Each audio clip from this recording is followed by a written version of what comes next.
Hey, welcome everybody. This is Pastured Poultry Talk, the show that inspires you to raise the best pastured poultry that you possibly can. I'm your host, Mike Badger. This is episode 95, and today we're going to be evaluating a started poult business and just kind of talking through the ins and outs of raising and buying 6-week-old turkeys. Somebody else starts them, you buy them. It's very similar to the ready-to-lay pullet stuff that we talk about on this show and that I do in my business, but this time with turkeys, we're going to walk through those opportunities. We're going to talk through the napkin math and see what the costs really are in a 6-week-old bird. And we're going to talk about some of the marketing that has to happen to move those birds and some of the challenges that you may face with them. So before we go ahead and talk through some of those logistics, I want to share this really cool testimonial that I got from listener Vivian. I just wanted to thank you for your podcast. I always learn something, even from the programs that seemingly have nothing to do with my backyard flocks. The podcast with Kenny Troiano encouraged me to study genetics more, and the top bar of my browser is full of articles and research.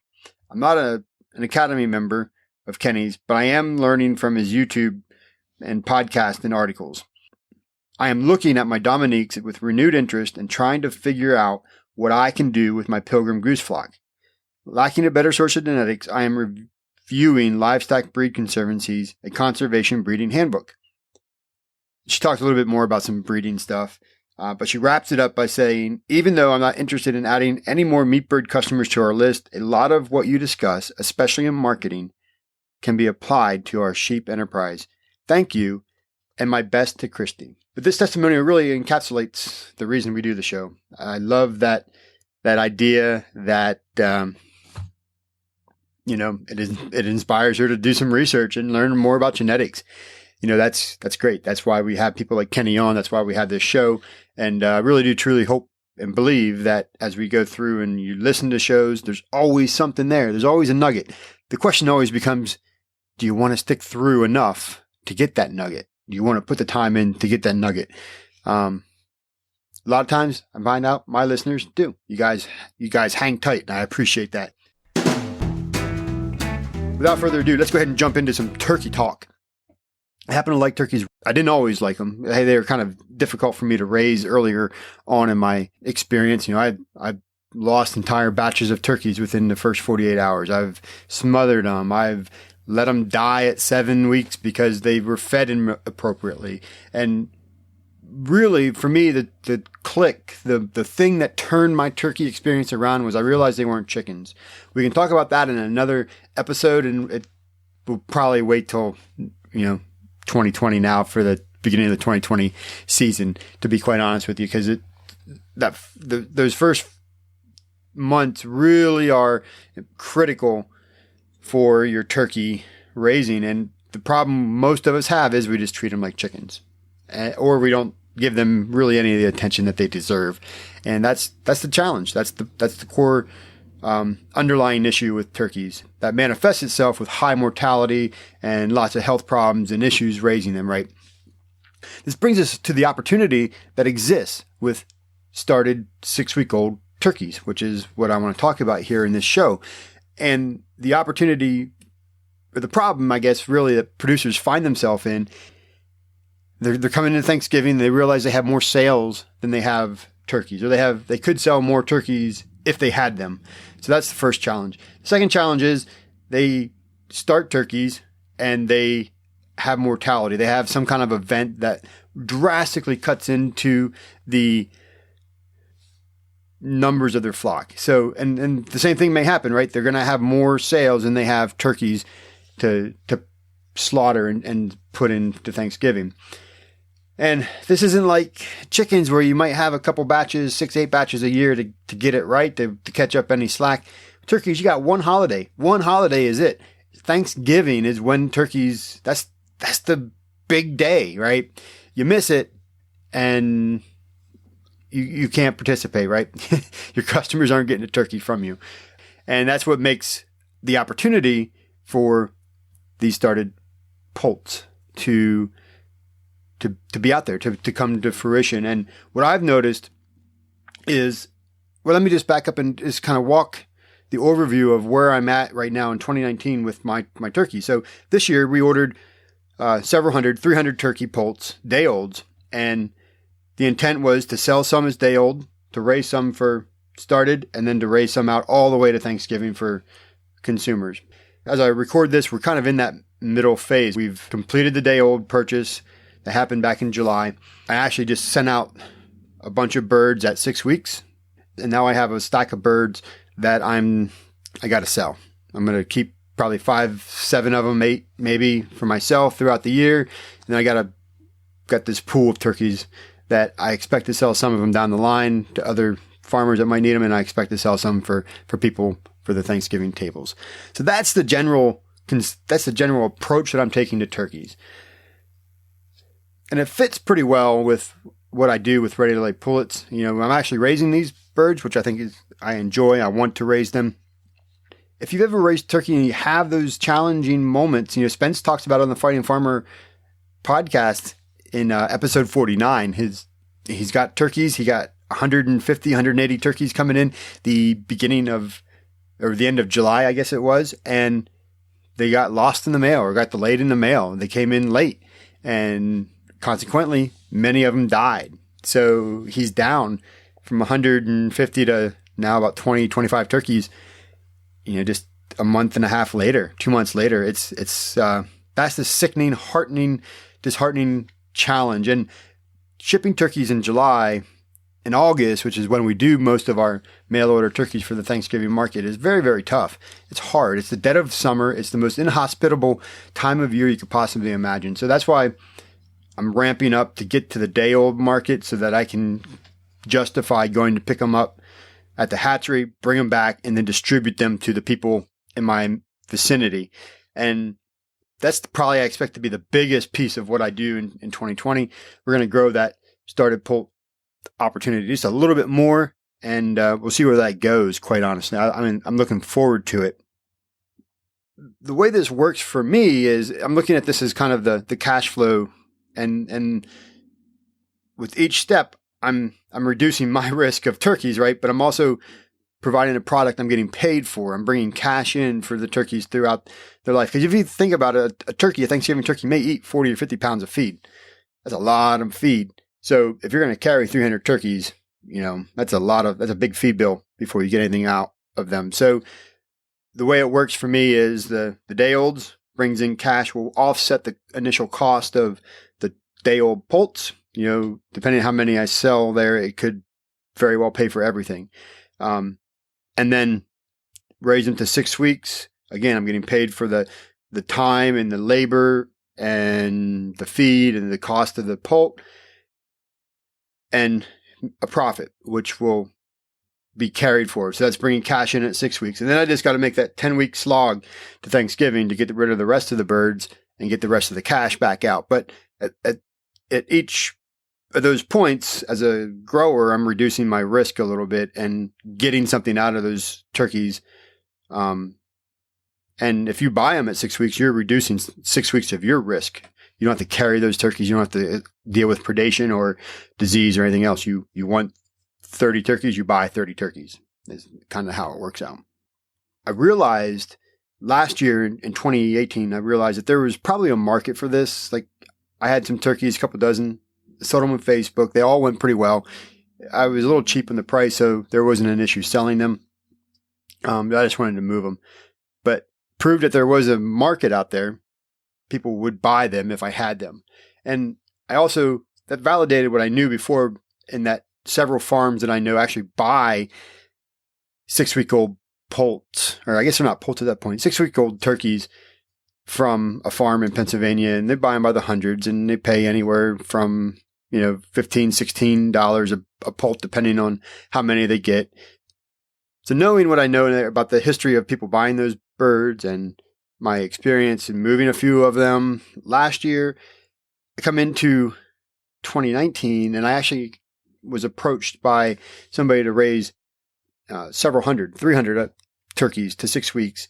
I wasn't quite set up to take that big of a plunge this year, and I was going to be away for a week of that grow out time. So I didn't want to saddle my caretaker with 300 birds. I'd rather take a risk with 100 than 300. And so I passed on that opportunity. But again, that's in the back of my mind for 2020. We're going to pursue that a little bit harder. nail down some commitments and some agreements and see where we go from there. But that solidified that, yes, I can actually supply these birds. And that's where we find ourselves in the end of September 2019, looking at Thanksgiving is a proven model in my mind. Everything else is just details, right? Figuring out the feed and the cost and the prices that's going to make it really appeal to the farmers that I want to sell to, while also appealing to my time and benefit and profit to me. So it's got to be able to work out in favor of both parties. And I think it can. And I think I'm pretty well there. We'll just have to fine tune the model a little bit. Right now, I want to break out the spreadsheet. I'm going to walk through this on the podcast and just kind of look at the major pricing points for turkeys and get a rough idea, pretty good idea. It's not going to be, it's going to be a little bit better than rough. It's going to be pretty good, right? Of what it takes to raise a 6-week-old turkey. And it should do a couple things. If you've never done this before, it should give you an idea of how much value you have placed in your birds very early on. And you can weigh the numbers and fill in your own numbers and walk through the process and see what it's costing you to raise these birds. And then maybe it makes sense to have someone else do it if you're having trouble or if you're having issues, or maybe go find out how you can do a little bit better. But it's awareness, right? So it's a comparison, right? We're going to use this to compare what I've sold them for and what I can raise them for, or raise them for if I follow a typical model. This is going to look at primarily poult cost, mortality, feed, and labor. And then we're going to run it all together and we're going to compare it. Now, turkey costs, the day-old poult costs are all over the map. I sold day-old poults for $5.50 a piece back in July. I did a couple really quick searches. Murray McMurray, probably one of the highest turkey prices I've seen out there. They're like $9.55 if you're ordering small volumes. And I'm going to run some numbers here based on 20 poults. And they were straight run. Meyer Hatchery, $6.43 is what I came up with. I'm not sure anymore if that includes shipping or not. It's not going to really make a big difference in our calculations. One of the big factors you'll have to figure out is how much you're paying for poults. That's obviously going to be a big piece of this equation. I'm using retail numbers, and we'll compare it to the numbers that I have at the end. So 20 poults at $6.43 a piece. I'm going to actually do something here and factor in a 10% mortality, which will give me 18 poults with an adjusted cost of $7.14 per chick, right? I'm doing this at 5 days, assuming that some of those are going to arrive in the box dead, or they're going to die really within that first 48 hours. And we're just going to write them off, take them out. They're not going to consume a lot of time or labor or feed. So just take them straight off of the initial cost and refactor our poult cost at $7.14. Feed to 6 weeks. This is based on a Nicholas strain. Breeder recommendations are somewhere around 7 pounds for a female turkey in the first 6 weeks. I have 8. I have mostly females in my flock with just a handful, like 10% toms. So I'm using 8 pounds of feed here at organic feed at 42 cents a pound. And that's going to give me a total feed cost of $3.36 per bird. Big thing here, labor rate. This is the hidden time, right? I'm going to use a pretty conservative number of $15 an hour for 42 days. That's 7 days a week for 6 weeks. 6 times 7, 42.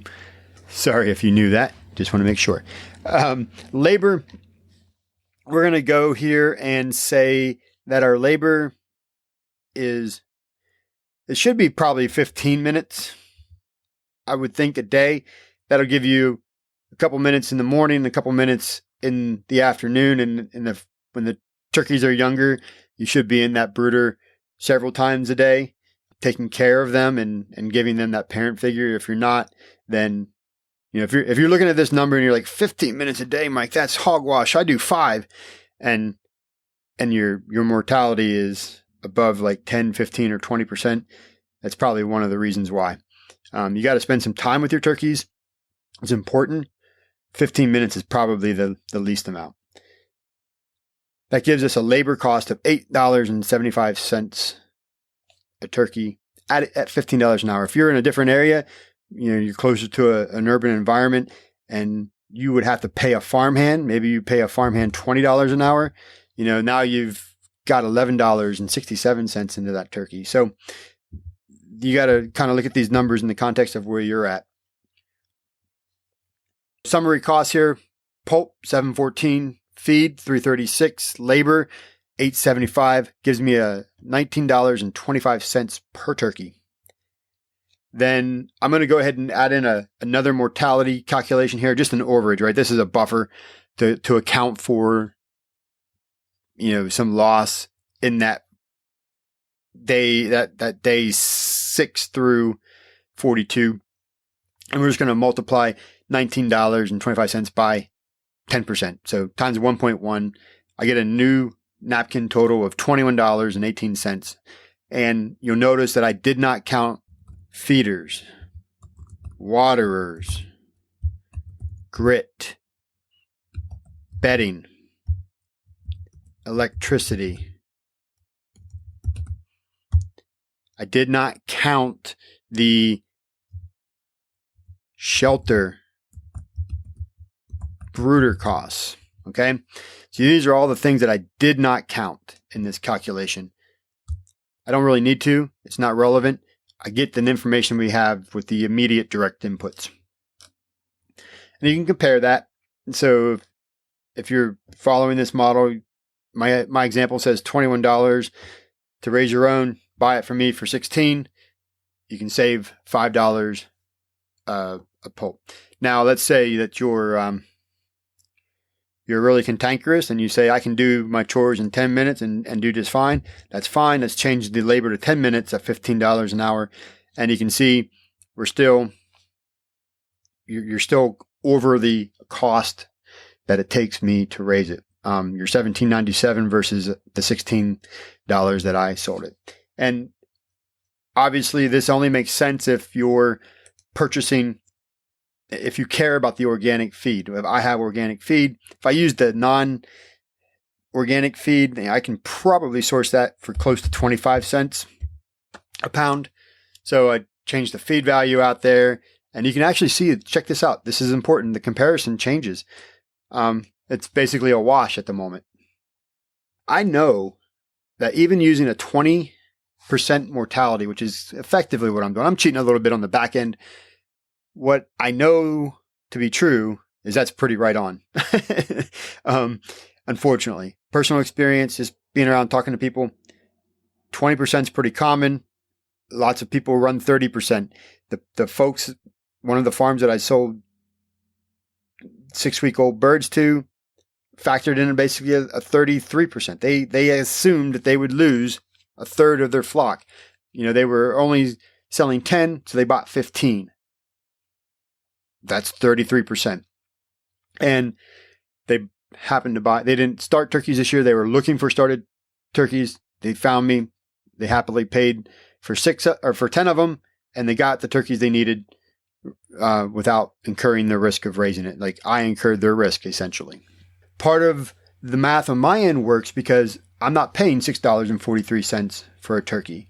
And I ran my entire flock at 4% mortality so far. So that's pretty good. That's a little bit of experience coming to play there. And just being able to source a volume of turkeys. And, the labor, I'm just as high as anybody else probably is on the labor. So hopefully that makes sense. If you get to a point where this is appealing to you, maybe you can do it in your region. Maybe you're thinking, I'd rather buy my turkeys from somebody like Mike, then that's why I'm here. That's why I'm sharing this information. There is a call to action on the backside of this.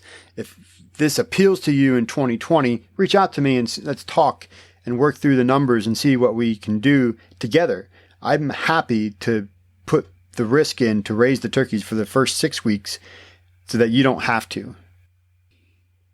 So as we jump back in, we're going to leave the math behind and we're going to wrap up with a little bit of a breakdown of the marketing Some of my first leads came in through my pullet business, through a word of mouth, and I raised a bunch of these birds on spec. So that's where I want to focus on right now, is the spec raising. And the raising birds on spec basically means I'm raising the birds without having a market for them. I'm going to try to find the market as the birds grow or as they're ready to be sold, right, at that 6 weeks.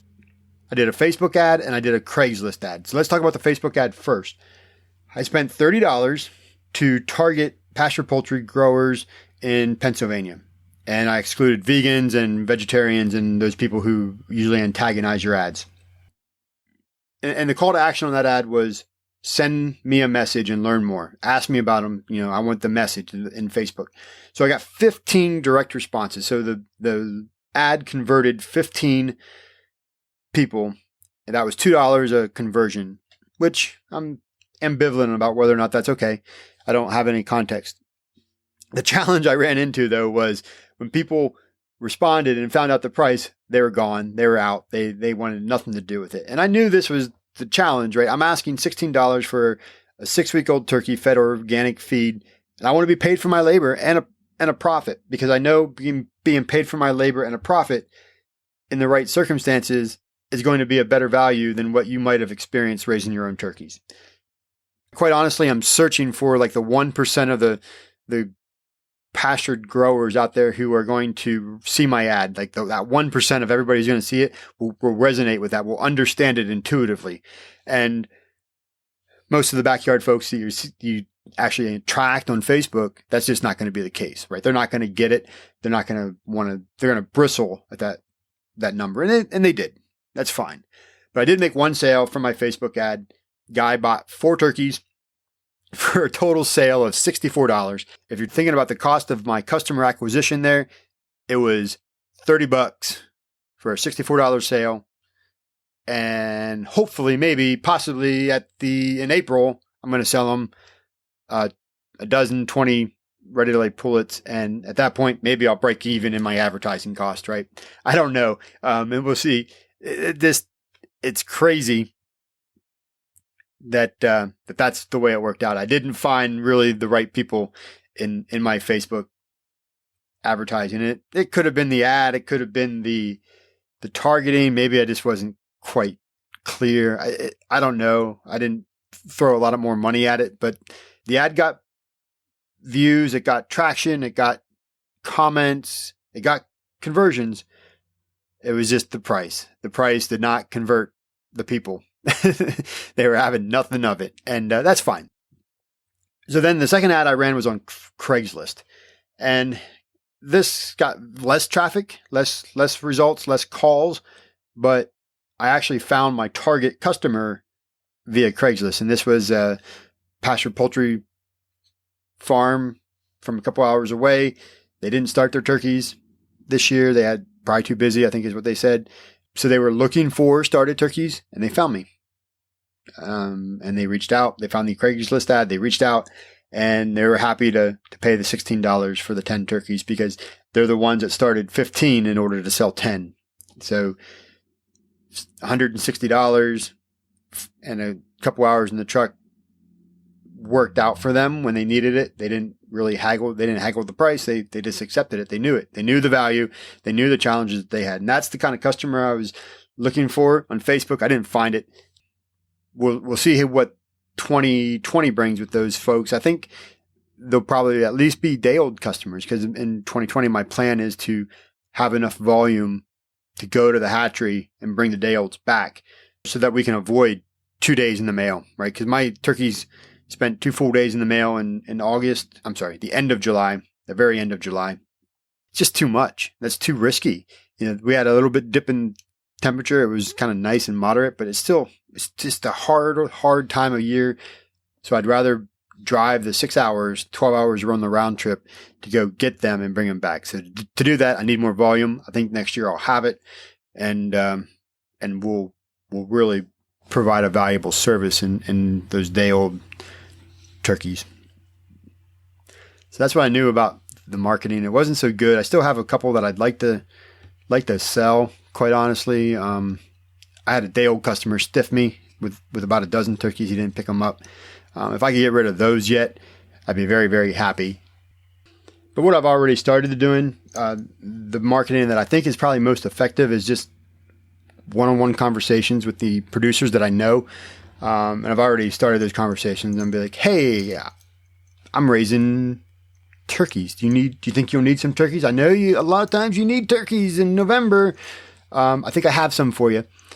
And they say, oh, I'll keep that in mind. I'll file that away, because really what we all know is farmers who want nothing to do with each other during the chicken season, when it comes time to meet turkey order demand, they are trading and, just all of a sudden turkeys are moving from farm to farm. Turkeys are trading like crazy. Like, it's just, there's such an emotion tied to the Thanksgiving holiday, and the ability to get it right at one time a year is very, very strong. That desire to please your customer. So there's a lot of backdoor turkey trading going on with producers who might otherwise want anything to do with one another. Unfortunately, that's the reality, but I don't want to necessarily play to that market, and I'm not going to gouge my friends. They will make a good deal that works for both of us. And if I have them left, and I do at the moment, so if you find yourself in that position, let me know. I guess that's going to wrap us up. That's what I wanted to talk about today. Live started turkeys at 6 weeks old. I can rattle off 5 farms right now that probably collectively do 1,000 turkeys a year, 6 weeks old, and they're buying them from this one free-range turkey farm, and they're not any better priced than what I'm given. I have the ability to do sexed, so if you want 300 female turkeys, I can do that. If you want 150 toms, I can do that too. That's the value I'm hoping to develop here as we go into 2020, through the winter and through the spring of 2020 and into that growing season. So if you want to chat, Pastured Poultry Talk Facebook group. If you love this episode, share it. That's awesome. That's the best way you can get the message out about this show your appreciation. Otherwise, you can listen to all your back episodes at pasturedpoultrytalk.com. And I'd encourage you, while you're there, just hit subscribe and an email. You'll get a notification every time we go live with an episode. You'll never miss it. It always comes right to your email. And with that, I thank you for your listening, and thank you for giving me your ears for this show. I do appreciate it. Thank you so much.